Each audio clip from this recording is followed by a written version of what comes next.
안녕하십니까. 프리보드 경매 이야기의 강윤식입니다.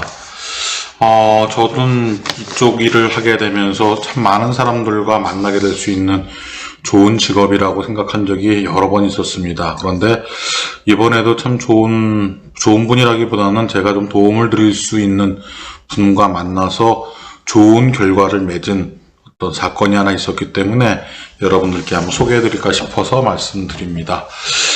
저희 카페가 다음 카페에 프리보드 경매 이야기라 해서 운영을 하고 있는 저희 카페가 있습니다. 여기에 좀 저희들이 공간 대여하고 또 경매로 인해서 벌어질 수 있는 많은 내용들을 좀 해결해 드리는 경매 고민 해결 이렇게 해서 제가 좀 공지도 올려놨습니다. 저도 적지 않은 시간을 경매계에 있었기 때문에 상당히 많은 경험을 경험했고, 또 경매에 당하는 입장, 또 경매를 하시는 입장, 또 특수 물건을 하는 입장에서의 어떤 고려해야 할 점들을 상당히 많이 좀 알고 있습니다. 그래서 여러분들이 겪을 수 있는 모든 경우의 수를 해결을 해드릴 수 있는 어떤 답안을 드릴 수 있는 그런 경험이 있기 때문에 여러분들께 이제 이렇게 공지를 올렸더니 첫 번째로 저한테 연락이 오신 분이 있었습니다.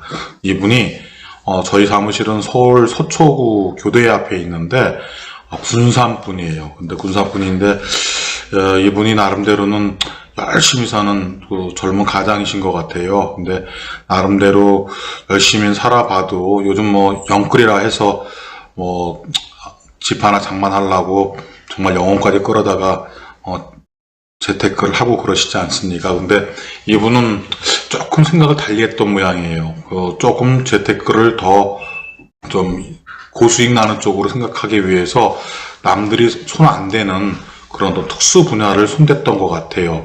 그 특수 분야 중에서 하나인 도로를 저한테 메일로 보내왔습니다. 그래서 메일에 보내온 거를 제가 좀 보니까 문의사항이 있습니다. 그렇게 하시고 저한테 이제 보내오신 게 도대체 제가 처음 도로라는 것을 입찰해 봤는데 지금 제가 이가 올바른 선택이었는지 제 확신이 안 갑니다. 제 물건을 한번 들여다보시고 올바른 선택이었는지에 대해서 한번 판단해 주십시오라는 내용 하나. 두 번째, 저는 이 도로를 갖다가 진행하게 된다 그러면 가서 얼마를 요구를 해야 되지 맞겠습니까? 물론 시세대로 받으면 제일 좋겠지만 도로라는 것은 일반 주변에 있는 대지와는 가격 차이가 많이 납니다. 한 3분의 1 정도로 감정 금액 자체도 떨어지는 곳이기 때문에 이분이 좀 그 가격에 대한 얼마를 받아야 할지에 대한 그런 부분이 조금 고민거리였던 것 같고요. 세 번째로는 지료를 만약에 받는다면, 이 상황에 만약에 지료를 받을 수 있는 상황으로 간다 그러면은 지료는 얼마로 받을 수 있겠습니까? 라는 그 질문을 해주셨더라고요. 근데 지료는 사실 법정지상권 공부를 저하고 같이 했다면은 좀 쉽게 지료가 얼마큼 나오려는 것은 나올 수 있었는데, 이분은 나름대로 본인이 받고 싶은 어떤 금액을 산정해서 이렇게 책정을 했더라고요. 근데 그렇게 산정되지는 않고, 지료는 사실은 전답 몽지 같은 경우에는 전체 시세, 그러니까 매매되는 거래가액의 1년치 지료가 약 2% 정도뿐이 안 됩니다. 많아야 2% 정도이기 때문에 거의 지료로서 이거를 해결해 보려고 한다면은 그거는 잘못된 투자입니다. 제가 만났을 때 그 얘기도 했지만, 이거를 지료에다가 포커스를 맞추고 들어가셨다면은 이거는 잘못된 투자고 빨리 방향을 선회해야 됩니다. 라는 얘기를 드렸습니다. 그래서 지료 관계는 제가 조금 아닌 거라고 쪽으로 묵살을 했던 그런 부분이 있고요. 그 다음에 공장주하고 협상을 해야 되는데 어디부터 시작을 해야 할지를 모르겠다라는 그런 내용이에요. 그러니까 이 토지가 어떤 토지냐면은 앞에 대형 섬유 공장이 들어서 있고 거기 진출입이 있는 그 토지입니다. 사람들이 주 출입구로 쓰고 있는 토지 앞에 있는 땅을 45평을 낙찰을 받은 겁니다.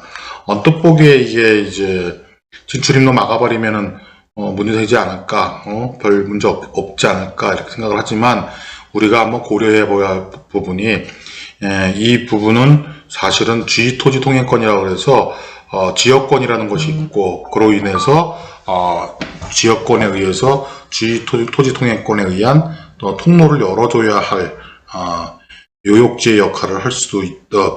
요역지로서 요청을 해올 수도 있다라는 생각이 들더라고요. 그래서 이거는 한번 내가 건축물리당을 좀 보면서 판단을 좀 해보겠다라는 얘기를 좀 드렸고, 그다음에 뭐 KT나 한전, 뭐 수도공 뭐 이런 거 물어보는데 이거는 전혀 뭐 관계가 없는 것 같고, 뭐 그렇게 해서 저한테 전반적인 것을 문의해 왔습니다. 그래서 제가 그 물건을 좀 들여다보기로 했고, 들여다보게 되었습니다.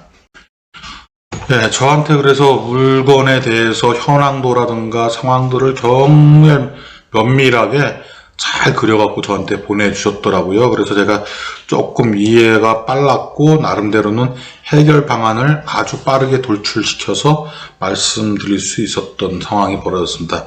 얘가 섬유공장이었는데 이 섬유공장에 지금 이쪽에 있는 이 진출인로를 지금 낙찰받은 겁니다. 이게 진출인로인데 여기를 낙찰받다 보니까 여기 이제 공장 들어가는 인원들이 상당히 많이 제약을 받을 수 있겠죠. 이쪽이 진출인로인데 그리고 더 이상의 어떤 도로가 없느냐 물어봤더니 이쪽으로 또 도로가 조그맣게 있다고는 합니다. 그러면 일단은 이 지역권에서 어떤 요역지로서의 요구를 할 수 있는 상황이 되려고 그러면은 이 도로, 지금 이 주진치림로에 외에는 통행할 수 있는 도로가 따로 없어야 됩니다. 그래야지만이 유일한 도로이기 때문에 여기를 풀어줘야만 한다라고 해서 이 승역지는 무조건 풀어주는 쪽으로 문을 열어야 되는데 또 하나의 출입구가 있다고 하니까 이것은 요역지로서의 이 땅이 요역지로서의 가치는 지금 없는 겁니다. 그래서 여기는 이제 무사 통과가 됐고 두 번째 이제 걱정됐던 건 D 라인이 지금 걱정을 하고 있었습니다. 이 D 라인이 뭐냐면은 이 토지 소유주의 이 건물 소유주의 그 토지인데 이쪽을 나름대로 지금 농사를 짓고 있는데 다 이렇게 돕고 와서 주차장 시설로 하고 이 전체를 갖다 만약에 열어버린다면은 그러면 주 출입로를 이쪽으로 사용함으로써 나는 낙동강 오리가 되지 않겠느냐 뭐 그런 얘기들을 걱정을 하고 있었던 바였습니다. 그래서 이 물건을 한 1,000만원 조금 넘게 받은 것 같아요. 그래서 1,000만원 정도의 낙찰을 받으셔갖고 저한테 이제 이거를 그냥 1,000만원이니까 보증금으로 봤을 때는 한 100만원 좀 넘게 들어갔겠죠. 보증금 100만원 정도 집어넣는데 자기 나름대로 공부 열심히 해서 넣었는데 내가 이것을 진행시킴으로써 수익으로 환산해낼 수 있겠습니까? 라는 자신감, 올바른 선택이었는지에 대한 부분을 확신을 못하겠다. 그래서 경험이 있는 저한테 이랬을 경우에 이거를 보증금을 포기하는 게 낫겠느냐 아니면은 밀고 나가는 게 낫겠느냐 그 질문을 첫 번째 했습니다. 그래서 제가 이거는 무조건 해야 된다. 이거는 당신이 갑이다. 이것을 함으로써 투자의 가치는 높아진다. 제가 보기에 5배 이상으로는 충분히 매출을 올릴 수 있다라고는 제가 판단을 줬습니다. 그랬더니 굉장히 기뻐하시더라고요. 돈 1,000만원 집어넣어서 4, 5천만원 번다 그러면은 굉장히 큰 금액 아닙니까?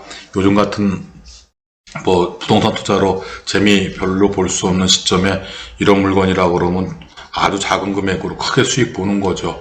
그래서 그렇게 이제 자신감을 불러일으켜 줬고 그 다음에 어떻게 이거를 처리했으면 좋겠느냐는 말씀을 하시길래 제가 일단은 이분에게 이 토지를 강압적으로 매도하겠다라는 의사표명을 하면은 이분은 분명히 저항을 할 것이다.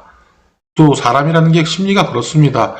어쩔 수 없이 당신이 이것을 살 수밖에 없지 않겠느냐는 이야기를 호소력 있게 얘기한다면은 저쪽에서도 아유 어차피 뭐 큰 돈도 아닌데 내가 그냥 사드려야지 하고 마음을 먹을 텐데 너 내가 내일부터 여기 막을 테니까 너 이거 사던가 아니면 이쪽으로 출입하지 말던가 이렇게 강압적으로 하게 되면은 토지 소유자 입장에서는 돈을 떠나서 감정이 상해갖고서는 이 땅을 안 사게 됩니다.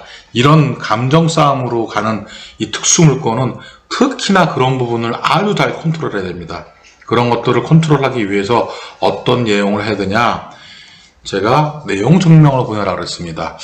여기 이 토지에 대해서 사실은 낙찰을 받고 나서 이렇게 현장을 가보니 내 토지가 어디부터 어디까지가 내 토지인지를 잘 모르겠고, 또한 제가 내 토지라고 알고 있는 토지가 혹시 이 섬유공장, 우리 건축주, 다른 건축주분 사장님의 토지를 침범하고 있을 수도 있으니 제가 경계 측량을 한번 하려 합니다. 그러니 현장에 나오셔갖고 경계 측량하는 것을 한번 살펴보시고 저와 어떤 사유재산에 대해서 분명한 경계를 가졌으면 좋겠습니다 라는 이야기를 아주 공손하게 내용 증명으로서 보내서 현장에 나오게끔 해라 라고 했죠. 그랬더니 그거 보내기 전에 저한테 오기 전에 미리 그런 비슷한 내용으로 저쪽에다가 메시지 전달을 했던 모양이에요. 그런데 약간 내가 그 내용을 보니까 좀 강압적이에요. 그래서 그거는 좀 아니었다 싶었는데, 그런다고 끝날 일은 아니니까 어차피 일은 벌어졌고, 그래서 다시 내용 수정된 내용으로 보내라고 얘기를 해서 보냈고, 그렇게 해서 저쪽에서도 주출입로를 다시 바꿔서 이 D라인 쪽으로 움직인다고 그러면은 여기 복개 공사하면 공사비며 이거 들어가는 거 치면은 오히려 여기를 사들이는 게 훨씬 더 득이겠다. 또 이쪽을 아예 앞으로도 필요 없는 땅이라고 한다면은 이쪽에서도 굳이 살 필요는 없겠지만 두고두고 이거는 애물단지가 될 땅이니까 아예 차라리 이참에 이번 기회에 그냥 매수해버리는 게 낫겠다라고 판단을 해서 토지 소유자와 한 3배, 4배 정도의 가격으로 매매가 성사됐다고 그저께 저에게 문자가 왔더라고요. 그래서 저도 아주 화이팅 했다고, 잘했다고 말씀드렸고, 그분도 회사원이신데 몇 천만 원이면은 사실 얼마를 받으실지는 모르겠지만 그래도 1년치 연봉인데 돈 1천만 원 들여갖고 그 정도의 수익을 냈다고 한다면은 그것도 단기간 한 3, 4주 내에 그렇게 일이 끝났다니까 저도 기쁘고, 또 돈 많으신 분이 꼭 필요한 토지를 적정한 금액에 매수했으니 저쪽 토지 소유주분도 마음 편하게 자기가 이용할 수 있는 어떤 부동산을 취득했다라고 생각하면은 상당히 마음이 편할 것 같습니다. 그래서 서로가 윈윈하는 사건으로 아주 잘 마무리된 그런 사건이 되었고요. 저희가 지금 이런 물건에 대해서 사실 특수물건 같은 경우에는 경험이 많이 필요합니다. 근데 특수물건을 함부로 못 들어가는 게 여러분들이 경험이 없으니까 또 심리와 심리와의 싸움, 서로 감정과 감정의 싸움, 심리전 이런 것들이 많이 내포되어 있어갖고 움직이기 때문에 그런 것들을 어떻게 처리할지를 잘 모르시고 힘들어하시는 분들이 많더라고요. 제가 모든 거를 다 알 수 있다고는 말씀 못 드리겠습니다만은 여러분들이 경매 과정에서 있을 수 있는 그런 험한 아주 어려운다고 생각하시는 것들은 거의 다 제가 경험을 해봤기 때문에 여러분들이 만약에 저에게 어떤 경매 과정에서의 고충을 해결해달라고 갖고 오신다면은 제가 충분히 설명을 드리겠습니다. 그리고 제가 항상 이걸 찍으면서 놓치고 가는 게 구독과 좋아요 이거 눌러달라는 그거를 놓치고 하는데, 여러분들 좋으시면은 언제라도 저 찾아주시겠지 하는 마음에 그런 얘기 안 했는데 오늘은 좀 그런 얘기 하면서 마무리 질까 합니다. 보시고 좀 도움이 되실 것 같다. 앞으로도 저와 인연을 같이 하신다면은 경매하는 데 있어서 좀 큰 도움이 될 것 같다 생각하신다 그러면은 꾸준히 저는 동영상 올릴 테니까 좋아요하고 구독 눌러주시면은 저한테도 큰 힘이 될 것 같습니다. 네, 감사합니다.